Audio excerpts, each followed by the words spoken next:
sir honourable speaker గారికి sir honourable speaker I request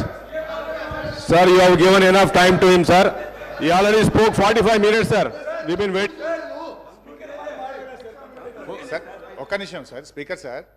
first of all నేను conclude చేయలేదు మధ్యలో ముఖ్యమంత్రి గారు లేచి ఒక్క నిమిషం సార్ ముఖ్యమంత్రి గారు లేచి మాట్లాడినారు అధ్యక్ష నేను I want to set right the record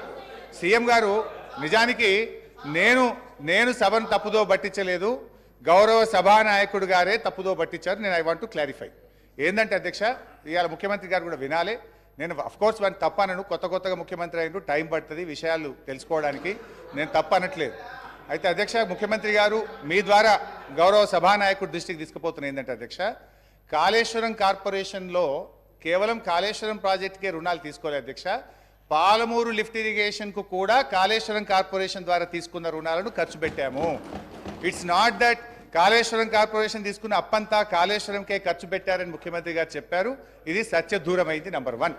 number 2 నేను అంచనాలు అనలేదు ఖర్చు పెట్టిందే 83 వేల కోట్లు దాటకపోతే ₹1,00,000 అవినీతి జరిగిందని ₹1,00,000 కోట్ల అవినీతి జరిగిందని మా మీద బురద జల్లారు అని నేను చెప్పాను ఖర్చు పెట్టింది అన్నారు దాని ముఖ్యమంత్రి గారు అంచనాలు అన్నారు సో నీళ్ల విషయంలో మా పాలసీ ఏందో 3 ఏళ్లు ప్రభుత్వం ప్రజలు చూశారు మేము మంచినీళ్లు రాష్ట్ర ప్రజలకు ఉచితంగా ఈ రాష్ట్ర ప్రజలకు గత 3.5-4 సంవత్సరాలుగా మిషన్ భగీరథ పూర్తి చేసిన తర్వాత త్రాగునీరు ఇచ్చాం గత ప్రభుత్వం నీటి తీరువ నాగార్జున సాగర్ ప్రాజెక్ట్ కింద ఎస్ఆర్ఎస్పి కింద నీటి తీరువ వసూలు చేస్తే మేము ₹1 కూడా తీసుకోకుండా ఉచితంగా సాగునీళ్లు అందించిన మా విధానం రాష్ట్ర ప్రజలకు తెలుసు అధ్యక్ష ఇకపోతే టీఎస్ఏఐసి విషయంలో ముఖ్యమంత్రి గారు అన్నారు ఇవాళ రాష్ట్ర ప్రభుత్వమే కడుతుంది ఎస్ అధ్యక్ష టెంపరీగా మనం కట్టినా ఇప్పుడు ఉదాహరణకు మేము ఏం చేసినాం ఆ డబ్బులు నిమ్స్కులో ల్యాండ్ ఎక్విజిషన్కు ఫార్మాసిటీలో ల్యాండ్ ఎక్విజిషన్కు ఆ డబ్బులు ఖర్చు పెట్టినాం ఒకసారి ఇండస్ట్రియలిస్టులకు ఫార్మాసిటీలో భూమిలు కేటాయించిన నిమ్స్లో ఇండస్ట్రియలకు భూమి కేటాయించిన తర్వాత డబ్బులు వస్తాయి టీఎస్ఏఐసికి then they will give it back to the government ఇది ఒక పాలసీ అధ్యక్ష సో ముఖ్యమంత్రి గారు ఇలా మమ్మల్ని దబాయించాలని చూడడం కరెక్ట్ కాదు నేను ఇంకా టైం ఇస్తేనే చాలా డీటెయిల్గా చెప్పగలుగుతా కానీ సో నేను క్లారిఫై చేసే ప్రయత్నం చేస్తున్నాను I'm going to conclude sir conclude చేస్తాను నేను ఎక్కువ చెప్పండి sir just 5 minutes I will conclude please 5 minutes అధ్యక్ష రాష్ట్రం అప్పుల కుప్పైతే అంతర్జాతీయ సంస్థలు రావు అధ్యక్ష ఎక్కడైతే ఇన్ఫ్రాస్ట్రక్చర్ ఉంటుందో ఎక్కడైతే పీపుల్ పర్చేస్ పవర్ ఉంటుందో ఎక్కడైతే స్టేబుల్ గవర్నమెంట్ ఉంటుందో ఎక్కడైతే ఏబుల్ లీడర్షిప్ ఉంటుందో అక్కడికే అంతర్జాతీయ పెట్టుబడులు వస్తాయి అధ్యక్ష ఇవాళ చిన్నప్పుడు కూడా మనం సుమతి శతకంలో చదువుకున్నాం అధ్యక్ష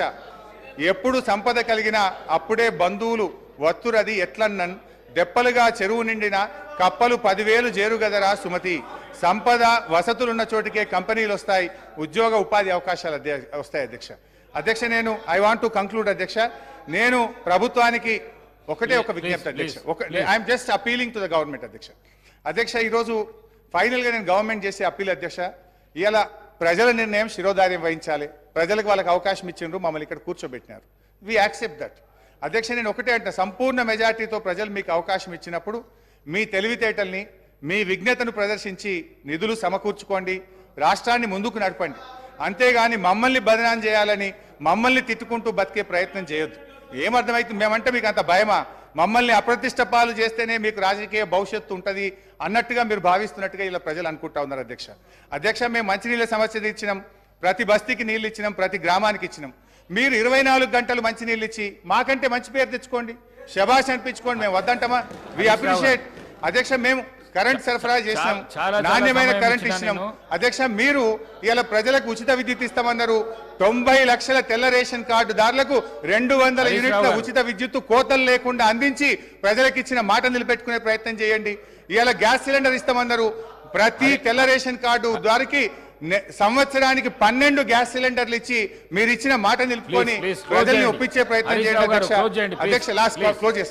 అధ్యక్ష వ్యక్తులుగా మనం ఉంటాం పోతాం ప్రజల ప్రయోజనాలు ముఖ్యం రాష్ట్ర భవిష్యత్తును దెబ్బతీసే పద్ధతి వద్దు రాష్ట్ర పరపతిని దిగజార్చే దుష్ప్రయత్నాలను మానుకోండి ఒక చిన్న పుకార్తో స్టాక్ మార్కెట్ కుప్పకూలిన సంఘటనలు చూసాం మీరు మన రాష్ట్ర ఆర్థిక పరిస్థితి మీద అధికారికంగా పుకార్లు సృష్టించి రాష్ట్ర భవిష్యత్తును ప్రశ్నార్థకం చేయకండి